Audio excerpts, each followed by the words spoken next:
ఆత్మీయత ఎక్కడ ఉంటుంది? అటాచ్మెంట్ ఉండదు. స్పర్శ కలిగితేనే కదా తెలిసేది.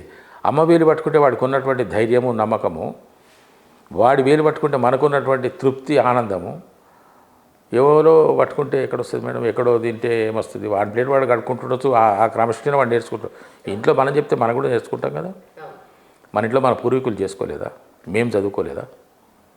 వారాలు చేసి చదువుకున్న వాళ్ళు ఉన్నారు.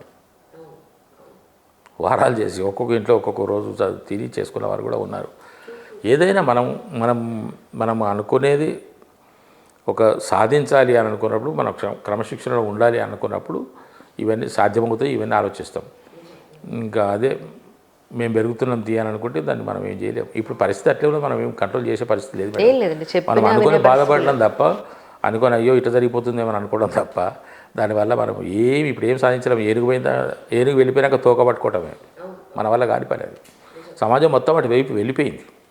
ఇప్పుడు ఎవరికి చెప్పినా అది ఎక్కదు. ఫస్ట్ ఆఫ్ ఆల్ ఏదో మనం కూర్చొని తీరిగ్గా మాట్లాడుకుంటున్నాం కాబట్టి, ఇంటర్వ్యూ కాబట్టి, ఈ మాత్రం మనం ఓపిక కదలలేం కాబట్టి కెమెరా ముందు నుంచి. లేదు సార్, నేను నిజంగా ఏం చేస్తానంటే ఏ ఇంటర్వ్యూ చేసినా సొసైటీకి సంబంధించిన కొన్ని ఎలిమెంట్స్ ఖచ్చితంగా తీసుకుంటాను. అంటే ఈ విధంగానన్నా ప్రజల్లోకి పెడితే ఒక మంచి మాట, మంచిదన పాయింట్ ఉంటుంది. ఓపిక ఉండాలి మేడం. ఫస్ట్ ఆఫ్ ఆల్ ఓపిక ఉండాలి. సంపాదనలు, పనులు ఇవన్నీ ఉంటాయి. నీకు ఓపిక ఉంటేనే ఇవన్నీ వస్తాయి.